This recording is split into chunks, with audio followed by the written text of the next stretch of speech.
안녕하세요. 서울경제 머니원샷입니다. 글로벌 매크로 변수가 바쁘게 움직이는 하루하루입니다. 자, 퀀트의 시각으로 시장을 꿰뚫어 보시는 분이십니다. 오늘 함께 해주실 분은 블랙 퀀트 에큐트의 윤진 대표님입니다. 안녕하십니까? 안녕하십니까. 예, 어제 밤에 이제 지금 새벽 3시에 잠을 못 잤습니다. 케빈 혹시 이거 올리겠다는 거죠? 금리를? 아니요. 정확히 말하면은 이제 연준 위원들의 방식과 지금 워시의 방식이 전혀 다르다고 볼 수가 있을 것 네네네네. 같은데 일단 원준 위원들 같은 경우에는 어쨌든 인상 표결이 9표 정도 나왔고 동결이 8표 정도 나왔고 그다음에 인하에 대해서 미란 의원 같은 경우에는 한 표 정도 인하표를 표현한 걸로 파악이 되고 있는 상태입니다. 그러니까 미란 의원은 이거는 이제 익명으로 표결이기 때문에 네네네. 미란 의원이 아마 인하표를 찍었을 것이다 이렇게 표결되고 있는 상태고요. 중요한 거는 워시라는 의장은 사실상 이번 다플롯에 참여를 안 했습니다. 맞습니다. 그러니까 나는 안 하겠다라는 방식으로 이제 다플롯에 대해서 폐지에 대한 전망을 쳤기 맞습니다. 때문에 네. 사실상 현재 시점에서는 나머지 위원들은 어쨌든 뭐 인상 가능성을 높인 건 맞는데 현재 워시는 이걸 없애버리려고 하는 상태다 이렇게 좀 보시면 좋을 것 같고요.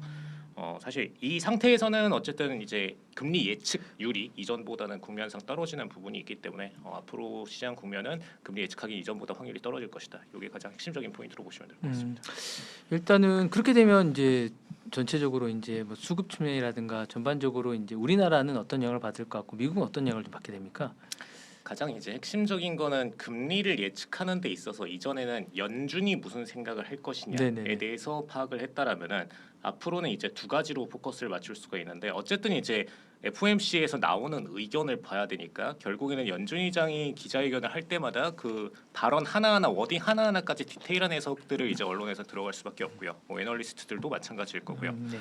그래서 연준 의장의 발언과 방향성이 굉장히 상대적으로 막강해진다라고 보시면 좋을 것 같고 그다음에 두 번째로는 금리 선물 시장에서의 어떤 파악에 대한 퍼센티지 투표 즉 이제 사실상 금리 선물 시장에서 뭐 투표라고 하긴 뭐하고 자산을 쏟는 그 과정 속에서 금리 인상을 몇 퍼센트에 가장 높게 옵션 베팅을 하고 있느냐 이게 제일 중요한 비중인데 어쨌든 이제 FED 워치상에서는 현재 기준으로는 1회 인상에 지금 37% 정도 시장에서 베팅하고 있고 그다음에 2회 인상에 33% 정도 베팅하고 있고요. 동결 가능성은 사실 한 자릿수밖에 안 되는 상태입니다. 그래서 현재 시점에서는 어쨌든 시장의 베팅은 그렇게 들어가고 있는 건 맞는데 사실 인플레이션 지표 나오는 시점에 굉장히 빠른 속도로 틀어내겠다라는 게 이제 앞으로의 FOMC의 기조이거든요. 그렇기 때문에 현재 시점에서는 FOMC의 어떤 금리 인상 혹은 금리 동결이 됐든 뭐 나아가서는 정말 금리 인하에 대한 퍼센티지 요거는 정말 철저하게 인플레이션 지표에 따라서 좌지우지 될 수밖에 없는 상황이고 그럼 이제 시장 입장에서도 생각보다 예상치 않았던 금리 인상이 됐건 금리 인하게 됐건 나올 수밖에 없는 상황입니다. 근데 가장 중요한 거는 어쨌든 그럼 인플레이션 지표를 기준으로 모든 것을 판단하게 될 텐데 그럼 요거를 어떻게 이제 하반기에 흐를 것이냐를 좀 봐야 되는 퍼센티지가 있고요. 사실상 이제 유가를 트럼프 정부가 굳이 이번 주 들어서 이란과 타결을 언급을 하고 그다음에 뭐 MOU 체결까지 진행하는 요 과정 자체가 FOMC를 상당 부분 의식을 하고 있다라는 걸 좀 명확하게 알 수가 있는 부분이고요. 왜냐하면은 이 타결 협상의 카드에 대해서 어떤 내용이 변한 게 아니라 이란이 뭔가 새로운 카드를 제시했던 것도 아니고 이전의 협상안에 대해서 그냥 빠르게 마무리를 지으려는 그 미국의 행보가 분명히 있었다. 그래서 앞으로의 움직임은 하반기에는 분명 인플레이션을 잡으려고 정부 차원에서도 나설 거고 FOMC 차원에서도 나설 것이고 이게 가장 핵심적인 모멘텀이 될 거라고 봅니다. 그러면 기본적으로 이제 오늘 어쨌든 유가가 많이 떨어졌지 않습니까? 네. 전반적으로 떨어졌는데 그러면 인플레이션이 사실은 이제 유가가 차지하는 부분이 상당히 컸다라고 보는데 맞습니다. 그러면 이제 떨어지겠네요. 금리도 떨어질 수 있겠네요. 정확히 말씀드리면 금리는 당연히 인플레이션이 만약에 잡힌다는 거는 적어도 이제 CPI 기준으로는 2% 포인트 내부로 들어가야 네네네네. 되고 PPI 기준으로는 적어도 인플레이션 금리 대비해서 2% 이상 상회를 하지 않아야 됩니다. PPI 기준으로는. 그래서 요게 잡힌다라면은 당연히 이제 워시라는 인물은 금리 인하를 공격적으로 추진하는 친트럼프적 성향의 행보를 이어나가게 될 거고요. 근데 인플레이션 자체가 어쨌든 유가의 비중으로 인해 가지고 지난 3개월 동안에 초급등을 했다가 다시 잡히는 과정이기 때문에 우선 1차적으로 유가가 포함되어 있는 헤드라인 CPI 그다음에 헤드라인 PPI들은 잡히기 시작을 할 겁니다. 다음 달부터는. 네. 다음 달에 대한 발표가 이제 다다음 달에 나오니까 그건 참고하시면 될 것 같고요.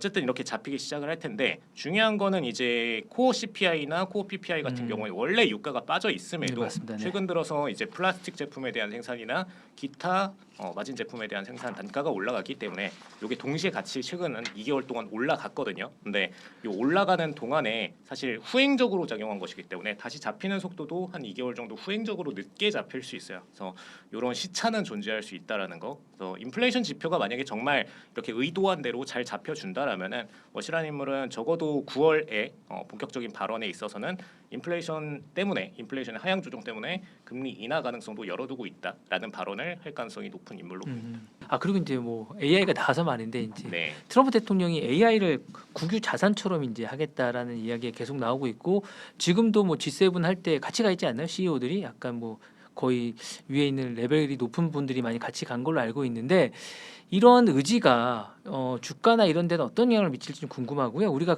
이런 거 이제 만약에 보통 트럼프 대통령이 뭔가를 하겠다고 하면 그 주가가 많이 뛰었지 않습니까? 데일도 그렇고 뭐 어떻게 보면 인텔도 그렇고 전반적으로 좀 약간 뭔가 손을 대면 MP 머터리얼도 그렇고 전반적으로 많이 뛴 것 같습니다. 그러니까 요게 만약에 이제 뭐 두 주식은 일단 상장이 안 됐기 때문에 상관없는 것 같긴 한데 그랬을 때 AI 쪽에 뭔가를 자신이 이제 국유화한다거나 뭔가 의무화한다거나 뭔가 자신이 영향력을 행사하겠다고 했을 때 주가는 어느 쪽에 좀 이렇게 상당히 좀 득을 볼 수 있는 그런 게 좀 있습니까? 이게 어떻게 봐야 됩니까?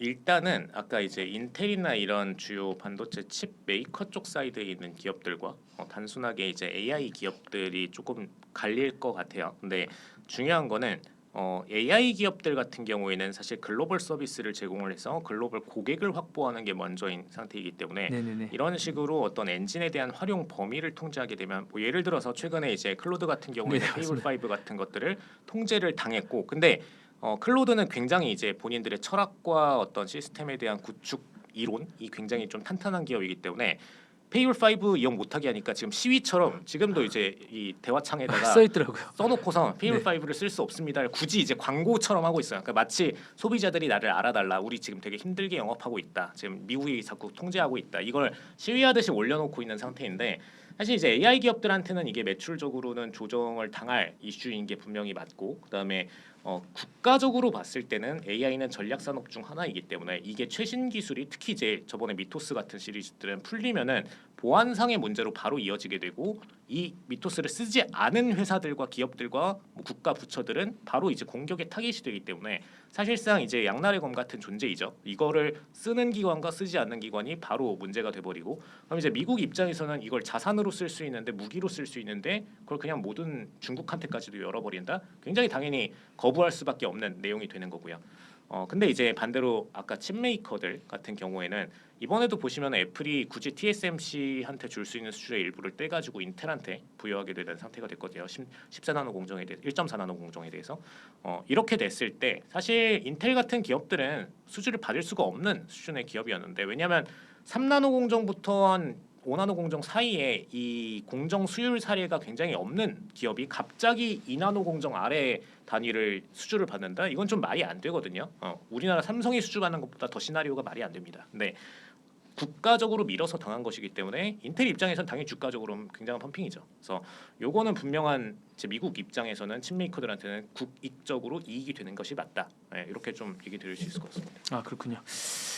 자 그럼 우리나라도 뭔가를 좀 만들어야 될 것 같은데 네이버가 그걸 할 수 있을까요? 네이버를 다들 예상하시던데. 절대 안 될 것 같습니다. 아 그런가요? 그러니까 저희도 이제 블랙홀 AI를 만들어서 사실 시장에 공급을 하고 있는데 요 AI를 진입을 하면서 계속 느끼는 거지만 네이버는 왜 안 하지라는 느낌이 너무 강해요. 네. 네네네. 그러니까 네이버가 이게 사실 본인들 입장에서 압도적인 인프라에 대한 자본 지출을 해야 되다 보니까 굉장히 꺼려하는 면도 분명히 있고요.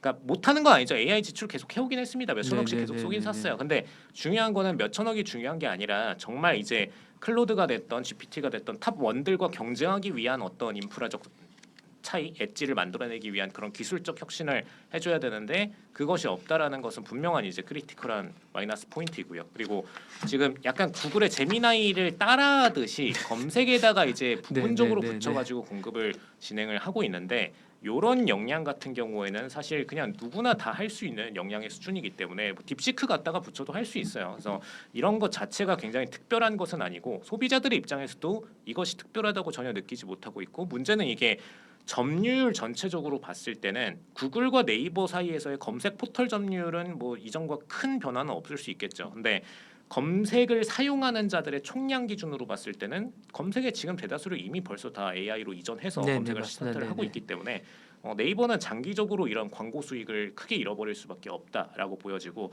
심지어 이제 가장 중요한 포인트는 클로드가 됐던 GPT가 됐던 제미나이가 됐건 아직 서비스 내부에다가 공격적인 광고 툴이나 영업을 하고 있지는 않단 말이죠. GPT도 물론 이제 광고 도입을 스타트를 했지만 이 부분에 대해서 직접적으로 막 영업을 하고 이러고 있지는 않습니다. 근데 어쨌든 기업의 자본이라는 것은 마케팅비는 한정되어 있기 때문에 이들이 본격적으로 마케팅에 대한 툴을 도입하고 그거에 대한 광고비 집행을 도입을 하면은 당연히 자본 지출은 여기서 일로 이동할 수밖에 없다라고 보여지고, 네이버의 매출은 그만큼 또 감소할 수밖에 없다라고 보여지고요. 다만 이제 변수가 하나 있다면은, 이전에 네이버 의장을 굳이 젠슨 왕이 그 자리에서 소주 삼겹살하는데 껴가지고 한 이유는 뭐냐면 데이터 센터 사업하라는 얘기예요. 네, 데이터 우리 칩셋 사가지고 너네가 데이터 센터 사업해서 마치 이제 AWS의 한국 버전처럼 NHN 클라우드죠. 저희가 NHN 클라우드 저번에 세팅했었는데 NHN 클라우드를 영업을 잘 해라. 그래서 AI 기업으로, AI 클라우드 기업으로 만들어라. 요 얘기인데, 중요한 거는 NHN 클라우드가 명확하게 알고 있는 게 하나가 있어요. 우리가 이걸 만들었는데 그럼 누가 쓸 거야라고 네, 봤을 때 네. AI를 공격적으로 연구할 기업이 한국에 있나? 데이터 센터 막 투자해가지고 할 기업이 한국에 있나? 문제는 자본을 그만큼 누가 위에서 쏴줘서 죽도록 계속 이제 일을 해도 데이터 센터 비용 걱정을 안 하게 만들어줄 위에서 자본 지출을 할 기업이 있어야 되는데 그게 한국에는 없단 말이죠. 이게 부재하기 때문에 사실상 데이터 센터 설립을 해도 AI 트래픽 비용으로 네이버 NHN 클라우드에다가 크게 쏴줄 기업이 부재하다. 이게 NHN에서도 명확하게 알고 있는 부분이기 때문에 아마 이제 당연히 수요만큼은 증설을 하겠지만 네. 대규모 지출을 통한 어떤 비즈니스 확립은 좀 부재할 수 있다. 이게 차이점으로 보고 있습니다. 최근에 이제 미국이 대중국 반도체 수출 제재를 좀 하는데 우리나라가 이거 뭐 어쨌든 반도체뿐만 아니라 제재를 좀 많이 하지 않습니까? 중국에 대해서. 그 우리나라 산업이 이거에 실질적으로 혜택을 보는 게 좀 있습니까? 미국의 규제로 인해서 보는 혜택이요? 네네네네네, 혜택 같은 게 좀 있습니까? 아니요.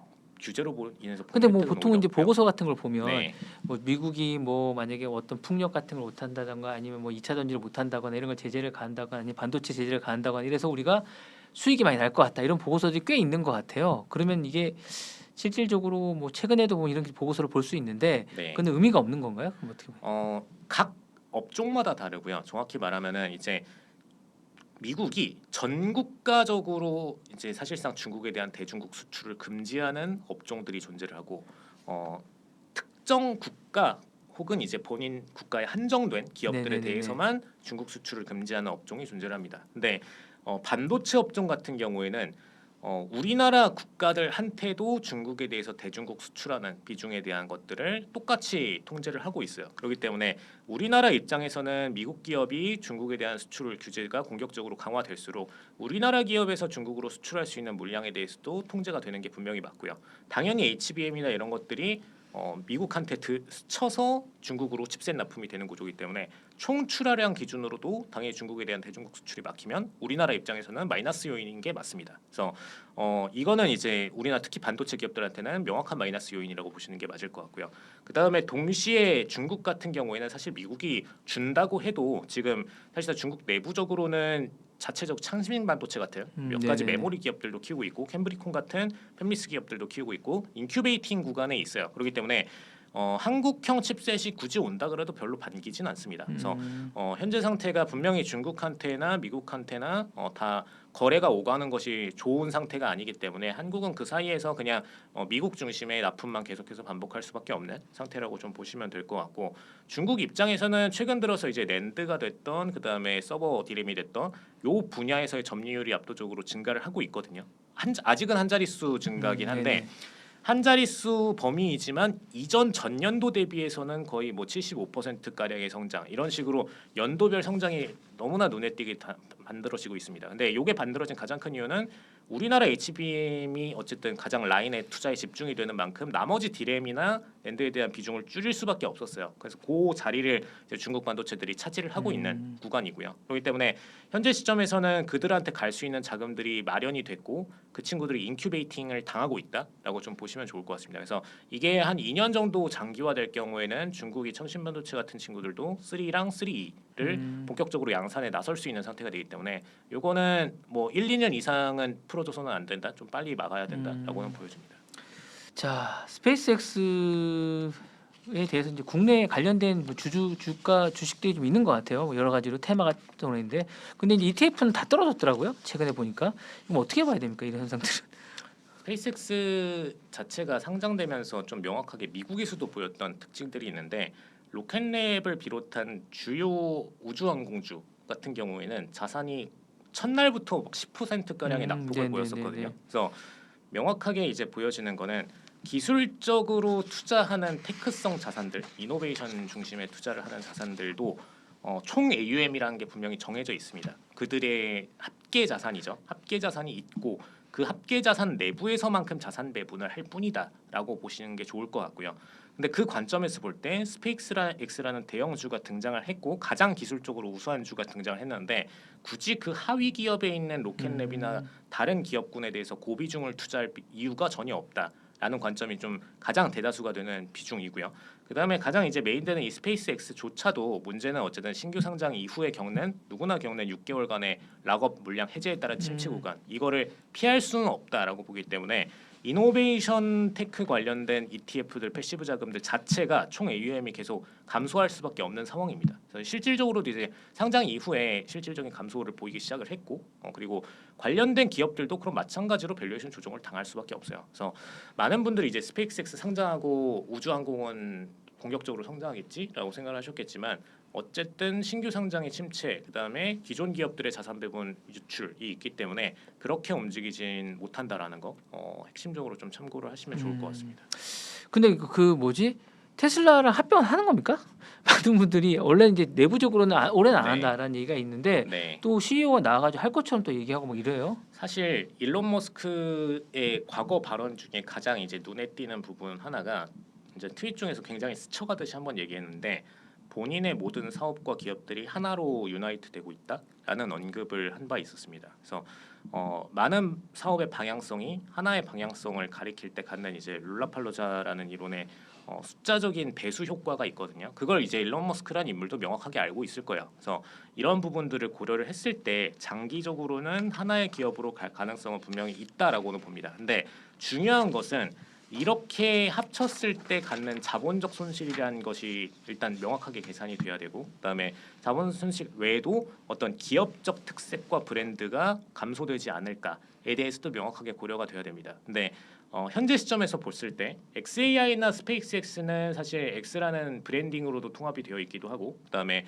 사실상 데이터 센터 사업을 해야 되는 스페이스X 상의 특성상 이제 사실 그동안에 스타링크로 비즈니스를 했다면 이건 B2C였고요. 네네. B2B 비즈니스를 하려면은 데이터 센터를 세팅을 해야 된단 말이죠. 뭐 좋든 싫든 간에 실제로 이런 비즈니스를 하기 위해서는 XAI라는 브랜드와 같이 융합돼서 갈 수밖에 없다. 그래서 이제 합병을 논리적으로 한 것인데 테슬라라는 브랜드는 브랜드 자체란 말이죠. 이게 차량 브랜드이기도 하고 앞으로 출시될 자유형 주행 차량의 핵심 브랜드일 거고 전기차를 대표하는 그런 네이밍이기도 하고요. 근데 이런 브랜드가 만약에 합병됐을 때 뭐 테슬라 X라고 할 거냐, 뭐 혹은 테슬라라고 할 그냥 테슬라로 두고 스페이스 X를 네이밍을 바꿀 거냐 이런 것들을 봤을 때 약간의 브랜드적 괴리감이 분명히 존재를 한다라는 것들이 분명 고려 요소 중 하나가 될 거다라고 봅니다. 그리고 기술적으로 봤을 때도 이걸 테슬라를 그때부터는 우주항공 기업으로 분류하기도 좀 애매해지고요. 그럼 실제로 머스크가 고려하는 것 중에 하나는 패시브 자산들이 테슬라라는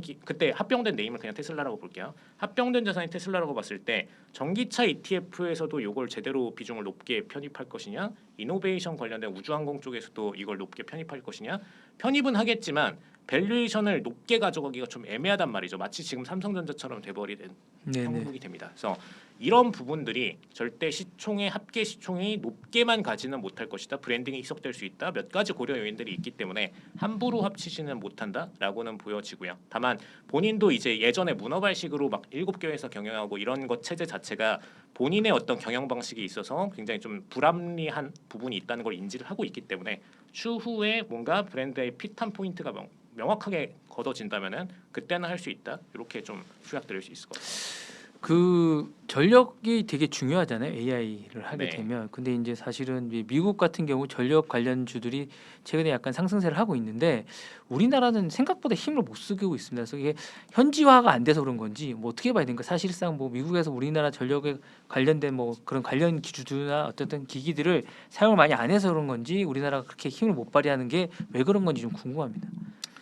전력이 정확하게 이제 돈이 어디에 쏴질지를 좀 체크할 포인트가 필요한데 최근 들어서의 트렌드를 보면은 이제 어쨌든 전력에서 가장 많이 논의됐던 거는 태양광 그다음에 ESS 그리고 최근에는 SMR 자꾸 이제 논란이 왔다 갔다 하고 있고 네네네네. 그다음에 대형 원전 형태 이렇게 네 가지 정도가 가장 현재 기준으로는 미래 플랜으로 좋다라고 평가받는 것들인데 사실 뭐 많은 분들이 알고 계셨던 뭐 풍력이나 이런 것들은 이런 데이터 센터 대안으로는 쓸 수가 없어요. 그래서 요 범위 안에서 다시 생각을 해보자면은 원전 대형 원전 관련된 부분들은 분명히 니즈가 있을 수 있어요. 그리고 국가적으로도 데이터 센터가 각국에 많이 세팅이 되는 시점이 될 때는 당연히 수주가 방식하고 증가할 수 있습니다. 근데 이 자체가 국가 단위에서 B2G로 발주하는 것이기 때문에 특정 국가와 계약이 생길 때만 팡팡 터지는 현상이 발생할 수밖에 없고요. 그 외에 그냥 리니어한 증가를 보이기는 어렵습니다. 왜냐하면 리니어하게 계약이 일어나는 것이 아니기 때문에. 그래서 요게 가장 문제점 포인트이고 SMR 분야는 가장 문제가 이제 우리나라가 투자를 하지 않았었고요.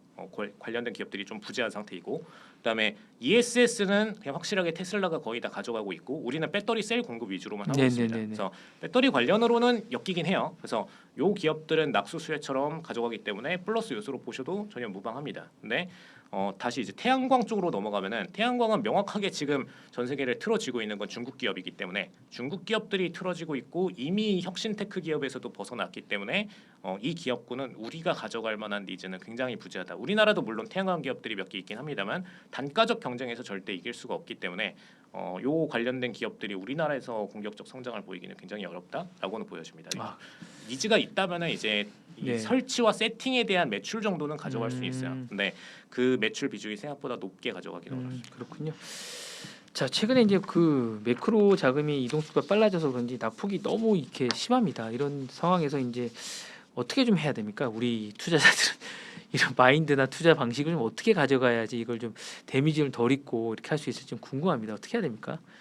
사실 이거를 이제 국내 때문에 아마 얘기하셨을 것 같은데 국내 네네. 같은 경우에는 탑2의 인덱스 비중이 압도적으로 커지다 보니까 그냥 탑2의 개별주 같은 움직임을 그냥 그대로 따라가게 돼버렸어요. 그리고 네. 그 두 기업조차도 사실 동종 업계이다 보니까 이게 다른 업계라면은 만약에 뭐 이마트예요. 이마트와 삼성전자면은 움직임이 전혀 다르겠죠. 그러니까 네네네네. 불간의 해지가 발생해서 인덱스 자체가 매일 등락이 똑같이 발생하는 폭이 줄어들 텐데 완전 동종 업계이다 보니까 불간의 완벽한 이제 커플링을 통해 가지고 움직이고 떨어지는 날 그냥 동시에 둘 다 떨어지고 그러니까 이제 메인 인덱스 자체도 5% 7%씩 움직이는 퍼센티지가 매일 같이 발생하고 있는데 요거는 사실 비중이 이렇게 높아진 상황에서 어쩔 수 없다라고 봅니다. 이건 대만 증시도 마찬가지인 것이고 각국 증시들이 만약에 특정 하이퍼 기업이 발생하는 순간에는 어쩔 수 없는 상황이 돼버려요. 그렇다고 해서 인덱스에서 이 비중을 강제적으로 퍼센티지를 줄여버릴 것이냐? 그럼 이제